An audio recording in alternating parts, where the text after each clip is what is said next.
ये प्रेम इस संसार में किसे नहीं भाता, हर किसी ने प्रेम का अनुभव किया ही।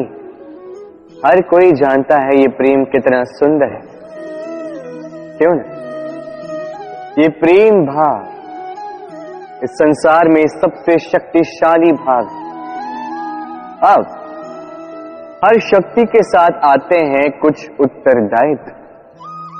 अब जैसे ही ये उत्तरदायित्व हमारे जीवन में आते हैं, हम सर्वप्रथम प्रेम को भूल जाते हैं। फिर हमें ये प्रेम ये बोझ लगने लगता है। किंतु इस संसार का सत्य तो यही, हर प्रसन्नता के साथ उत्तरदायित्व आएंगे जिसका पालन हमें करना ही होगा। अब यदि मैं आपको उदाहरण दूं, आपके बगीचे में आप चाहते हैं कि एक सुंदर सा पुष्पों से भरा हुआ वृक्ष आए, तो सर्वप्रथम उसके लिए आपको जल और धूप का आयोजन करना होगा। उसके जड़ों पर दीमक ना लगे ये आपको सुनिश्चित करना होगा। उसके आसपास उगी खरपतवार वो आपको हटानी होगी।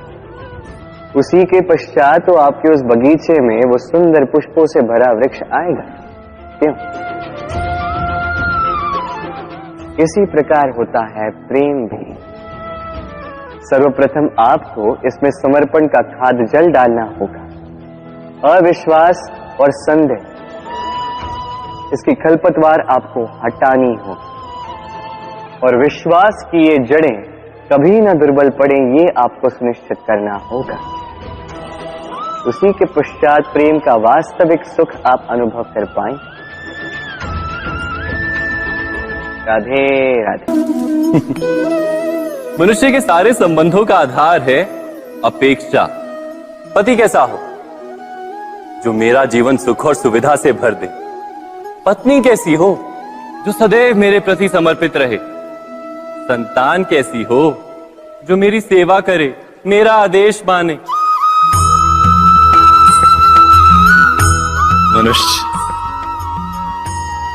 मनुष्य उसी को प्रेम भी कर पाता है जो उसकी अपेक्षा पूर्ण करता है, और अपेक्षा की तो नियति है भंग होना। कैसे? क्योंकि अपेक्षा मनुष्य के मस्तिष्क में जन्म लेती है। कोई अन्य व्यक्ति उसकी अपेक्षाओं के बारे में जान ही नहीं पाता। पूर्ण करने की प्रामाणिक इच्छा हो तब भी कोई मनुष्य किसी की अपेक्षाओं को पूर्ण नहीं कर पाता, और वहां से जन्म लेता है संघर्ष। सारे संबंध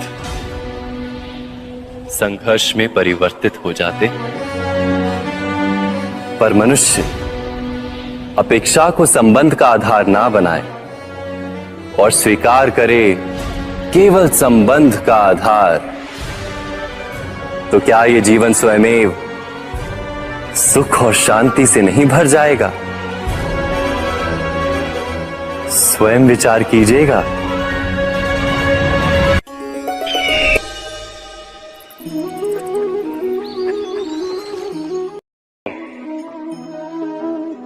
ये प्रेम मनुष्य से क्या नहीं करवा सकता,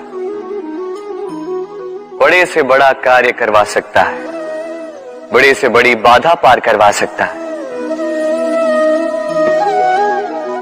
चाहे तो मरुस्थल में कुआं खुदवा सकता है, पर्वत लंघवा सकता है, हर असंभव कार्य संभव करवा सकता है। किंतु यदि मैं ये कहूं कि प्रेम आपसे ढोंग भी करवा सकता है, तो क्या आपको उचित लगेगा? क्या आपको लगेगा कि ऐसा हो सकता है? अवश्य हो सकता है। जैसे मैं ढोंग कर रहा हूं इस समय अपनी राधा के लिए, अपनी प्रेम के लिए। मैं राधा से अनंत प्रेम करता हूं, निस्वार्थ प्रेम करता हूं, किंतु फिर भी मुझे स्वयं को एक छलिया, स्वार्थी, लालची दिखाना पड़ रहा है। ये ढोंग मुझे करना पड़ रहा है अपने प्रेम के लिए। अब आप कहेंगे कि क्यों कृष्ण, ये सब करने की क्या आवश्यकता है? क्या राधा से विवाह करके तुम संतोष की सांस नहीं ले सकते? अवश्य ले सकता। राधा से विवाह करके मैं बहुत प्रसन्न रहूंगा, किंतु मैं जानता हूं कि मेरी राधा प्रसन्न नहीं रह पाएगी, क्योंकि यदि यह विवाह हुआ तो उसके माता पिता, उसके परिवार को बरसाना त्यागना होगा।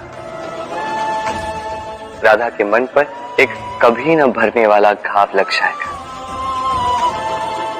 दुख उसको छूटता रहेगा, वो ये जानती रहेगी, स्मरण करती रहेगी कि उसके कारण उसके माता पिता को इतने कष्ट भोगने पड़ रहे। अब राधा की पीड़ा की नींव पर कृष्ण संतोष का भवन भला कैसे बांध सकते हैं? क्योंकि जिनसे आप प्रेम करते हैं केवल उनकी भावनाएं नहीं, आपका प्रेमी जिनसे प्रेम करता है उनकी भावनाओं का भी ध्यान रखना आपका कर्तव्य है।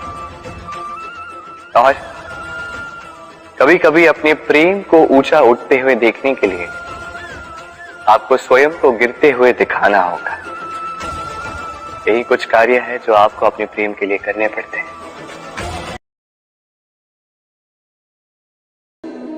हम कई लोगों से मिलते हैं, कई लोगों से वार्तालाप होती, कई लोग प्रसन्न प्रतीत होते हैं तो कई लोग चिंतित प्रतीत होते हैं।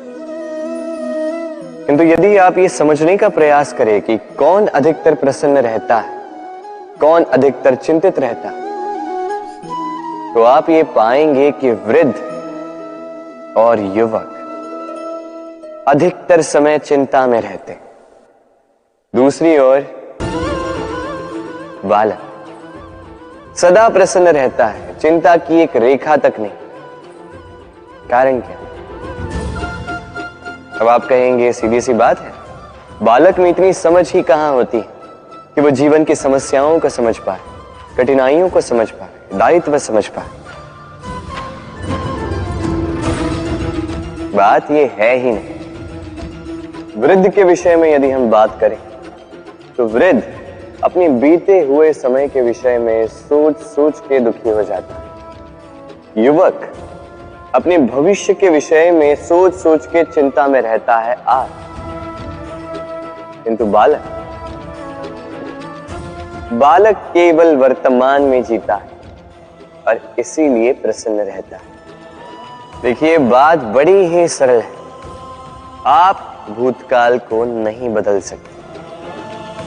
अब यदि आपको अपने भविष्य को और उज्जवल बनाना है तो आज कर्म करने होंगे, आज परिश्रम करना होगा। तो भूल जाइए ना भूतकाल और भविष्य की चिंता को, वर्तमान का आनंद लीजिए, क्योंकि यही वर्तमान आपका भविष्य उज्जवल भी बना सकता है। यही वर्तमान आने वाले समय में आपका वो भूतकाल बन सकता है जिस पर आपको गर्व होगा। राधे राधे।